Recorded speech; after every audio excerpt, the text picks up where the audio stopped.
Welcome to day 5 of the Centenary Manx Grand Prix, the last full day of qualifying. This is the day that from experience tells me is the one where all the riders stop smiling and waving at each other and start taking things a little bit more seriously. They're looking for that final race ready setup, or they're pushing that little bit harder to get a bit further up the timesheets ahead of race day. We're going to keep the history lesson nice and short today. I'm just going to mention the popularity of the event. If you think back to day 1, I said there were just 34 entries back in 1923. By 1947, that had grown to 240 people lining up to race here on the Glen Crutchley Road. If we run to the full schedule today, we're expecting 2 full qualifying sessions. I think the riders, all the teams, everybody here and all of you viewers at home deserve a full day of action.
So the beauty of the Manx Grand Prix compared to the TT, if your name's John McGuinness, is you can come to the fan park and just sit and chill out in the sun without being absolutely bombarded by fans.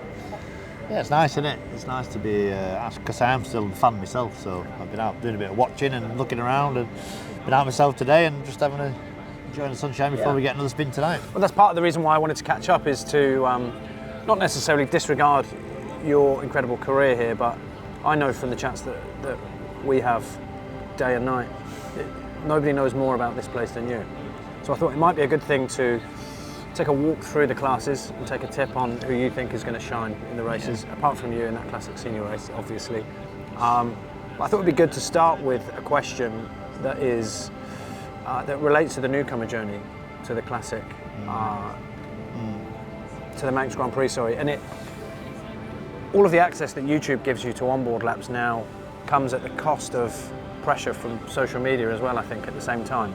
And I know back in your day it was probably laps in a van Nobody really on hand to talk to you day and night and show you around. Which one do you think works best? I think works better now, for sure, definitely. The onboards, the YouTube, the channels, the access, the interviews, and you can take out what you want from that. You know, you can take snippets out of it from what we say as being TT riders, and you know, it's hard though. I mean, all the newcomers here, I think they want to be here for the right reasons. I took 3 newcomers round on the lap, and they were super keen. Yeah. Unfortunately, one of them broke down, I think, but there was a kid on a beautifully prepared Honda classic bike, and then there was a kid that looked like a super intelligent kid who didn't want to be a motorbike racer. You introduced me to him in the paddock, yeah. I just thought, you know, he was dead polite, dead smart and quite intelligent, but he loved it. He absolutely loved it, and I remember that feeling I had when back all them years ago in '96. But the conditions weren't like that, and I didn't have somebody to follow, and didn't have a top rider to follow around. So you would have had, I'm guessing you would have had Joey Dunlop V for Victory, but you wouldn't have had it on YouTube. It's VHS. That's probably the only half decent onboard lap that you would have been able to watch. Old cassette tape, yeah, and I sort of knew it word for word, you know. I followed it that many times, but I did come across here in 89 on my TZR125, and just filled it with petrol and rode round and round and round and round and round. And I came in 1990 on my KR1S with Becky, and I just did laps and laps and laps, and probably dodged loads of bullets, you know. Yeah. Hurtling past Slept people. Slept in a tent. Yeah. Matt Oxley replica. I did, yeah. I mean, that Matt Oxley replica was full of filler because somebody drove over it, and I remember going to power wash my TZR125, and I pushed it forward onto the wash bay and left my helmet there, and a lass drove over it in a Volvo estate. I could still see this Volvo estate on top of my helmet.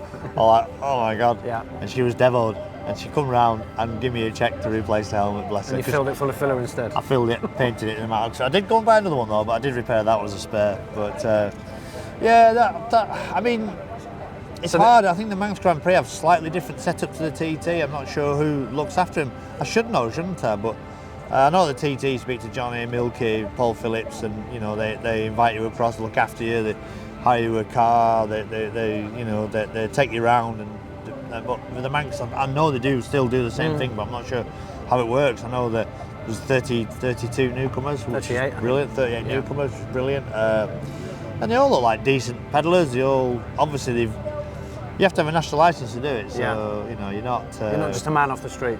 No, and I'm sure they've been to Scarborough or Northwest, or been to these other events. I'm going to jump in and say, or they could have done some Irish road racing, which is where I think Joey Yeardsley, who is having an incredible, last couple of days. He surprised me, Joey. I didn't know the man from Adam. Really? And, I knew his dad, because his dad raced for my dad. Yes, that was a newcomer race winner in 81 and a senior Manx Grand Prix winner in 85. So it comes from good stock. Yeah. Well, my dad raced at Derby here in 81 and 82. No, he's a 350 it was. My dad was here on a 350. And they were Gary Radcliffe, Paul Hunt, Brian Lund, and all these Manx legends. Peddlers. Good hands, And Buddy, maybe Steve Moynihan, he was a Manx kid. Yeah. Little fellow still around now, really good welder fabricator. But yeah, Joey, I'd heard of the kid, and when I spoke to him, it seemed super polite. I didn't know what to expect. When you're young, sometimes you're a bit lippy and you want to take the world on and stuff. But it was quite humble, really. He was a real nice kid. I looked at his tackle, his bike, his leathers, his kit, he's geared up. He's obviously taking it very seriously, done his own work, and he just looks completely within himself. But kind of flipping that on its head and looking at the polar opposite of that with Ian Locker in his 40th year here on a 250 within 2,000th of a second of Michael Dunlop in a standard start lap in what pretty much perfect conditions today for them. On the 250. Yeah. Again, you can't beat experience. You can't beat that all the laps Ian's done. He's a perfect size. He's kept himself in shape. He has, yeah. He's little. I mean, it breaks my heart that I'm not on one, because I'm not the same as I was. Yeah, we've shared a few messages about this, and it's quite an honest thing for you to say that you don't ever want to be able to remember anything but what you achieved on a 250 round here. But at the same time, Yeah.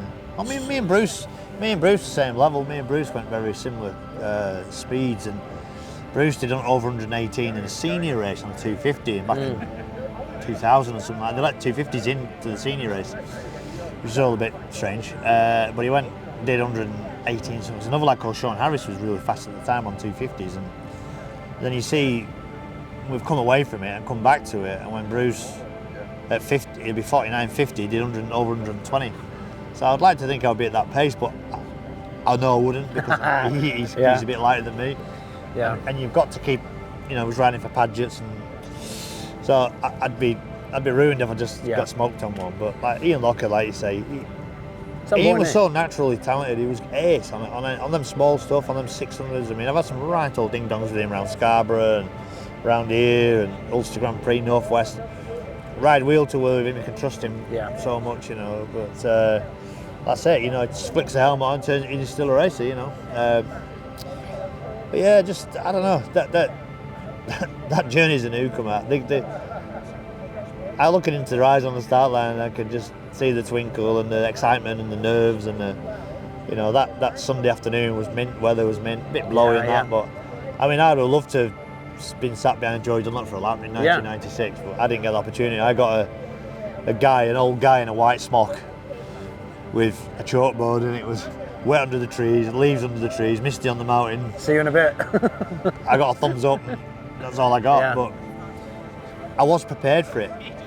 I knew, I'd been told the stories, I'd listened to the stories, I'd spoke to all the riders, and they're all laughing, and Lee Pullen and Mick Lofthouse and all that. I mean, David Jeffries was a newcomer in the same year, and Bruce Anstey, so it wasn't a bad year for decent riders. Well, as usual for you and I, we've set out to not talk about the races that you've had all the success in here, so I'm going to try and drag it back to you, picking a tip, giving us a tip across the classes. Let's start with the classic superbike race. I mean, obviously everyone's looking to Dunlop and the 750 SRAD, but I think there's questions over the reliability. He's done a 126 today. But Davo, who's won that race before, has put in a really steady 125 on a bike that's reliable, on a team, immaculately turned out Alistair Cowan thing. Who do you look at across that class and tip? I've looked at it, and it's hard. It's hard to bet against Michael if he keeps going. Michael's obviously got one hand on it. I went down the bottom of Braille yesterday, and he come through on the flying lap. I was like, whoa! I mean, I jumped out of my skin. The thing doesn't look the best handling thing in the world. I mean, those SRADs were in the day were rubbish. Yeah. So it must be a handful. I've been speaking to him, and he said it's a handful, but if anybody can grab it by the horns, he can.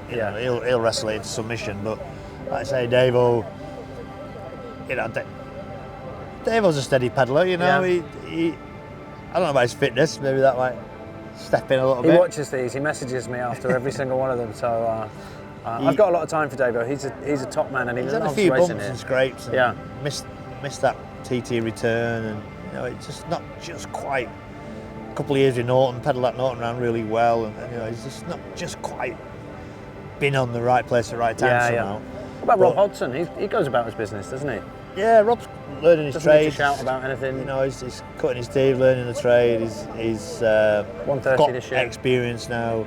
Won the race last year on a great bike. Those the Greenall guys. Greenall bikes are beautiful. I mean, again, the history with those, and you go back to Simon Beck. It was a Peachurst Bathrooms bike with Rory McIntosh that owned the bike, and they all spanned it. And Simon was a big lad, and he could get around pretty fast. Obviously, Dean, you can't look. I think Dean's looked really good down Braille. I was well impressed. He looked really, really smooth, neat and tidy.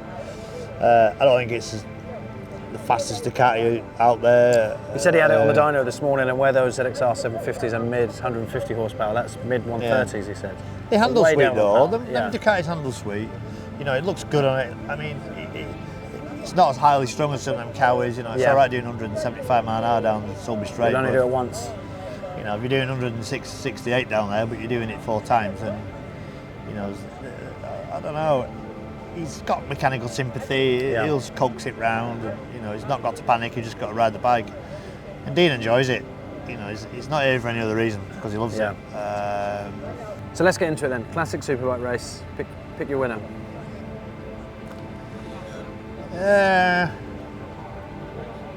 Michael Dunlop. Yep. Fastest guy wants to win. Let's go for the classic senior race. The one that you're in, mine? the one that you're leading. Yeah, not biased, but you're allowed to pick yourself if you like. I know you've been impressed with Mike Brown though. You've got to pick one name. Me. Good. Yep. The lightweight. So it's Dunlop and Locker at the minute. Dunlop. Michael Dunlop. Junior? Beat Fairy Tale. I'll go Joe. Yeah. Let's go Fairy Tale. No reason why not. Yeah. Yeah, that works. Let's have it. And then the senior class, which obviously Stephen Smith won last year on the Alistair Cowan bike again. But he can't race this year, obviously, because he's Manx Grand Prix winner, so he's... Shame. Yeah.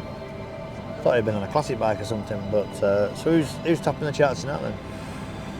So we've got Daniel Ingham, we've got Tom Williams. Robinson. Tom Robinson's that. Joe Yeardsley again. So it was last night was 120s, and Joe Yeardsley did a 119. His fourth lap ever on that R6 was 119, and he finished third fastest. It's incredible that. Yeah. That is a worry. Not a worry. We're a little bit worried. I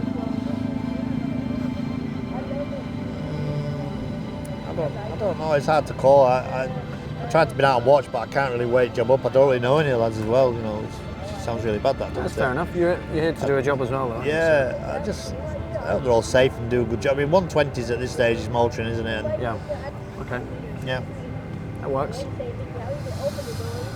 As ever, we set out for a 5-minute chat and it takes 25 minutes. John McGuinness, it's always a pleasure. I love hanging around with you here. Thanks for your time. Enjoy your race as well. I will. Cheers.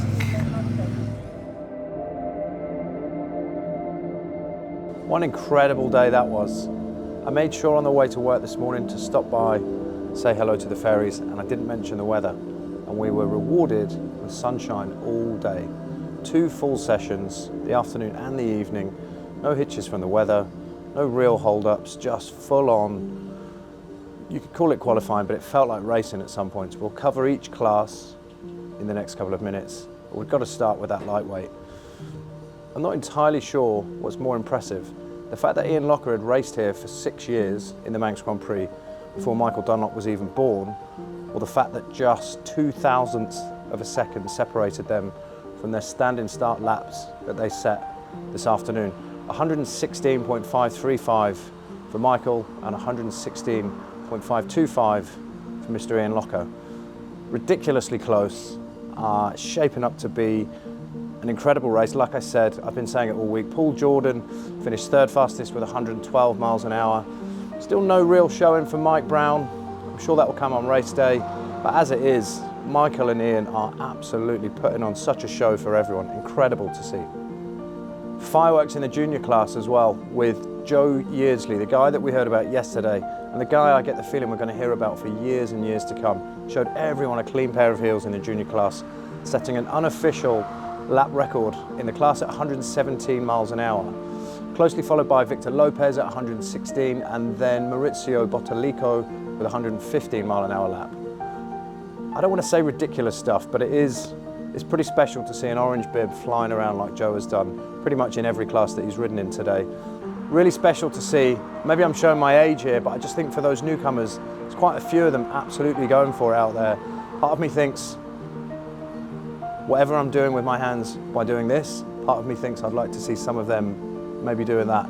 They can come back next year and show off. They can come back the year after and set records. A newcomer year for me, maybe it's a little bit of an old school way of looking at it, but it's still about being a newcomer and learning your trade before you push and push as hard as some of those guys are. In the senior class, it was local newcomers Marcus Simpson and Joe Yeardsley again that went at it. Both set 120 mile an hour laps. In fact, there were 3 newcomers in the top 4, with Dave Rigby, who we met the other day, nipping at the heels of Samuel Molesley's 118 mile an hour lap with one of his own. In the classic superbike class, it was that man Michael Dunlop again who went out and set a strong lap with 126. A little bit of jeopardy crept in around the SRAD 750. I'm not entirely convinced that Michael or the team are completely happy with the bike. We'll have to wait until race day to see how that pans out, but it definitely looks like Dean Harrison is getting happier on that 916.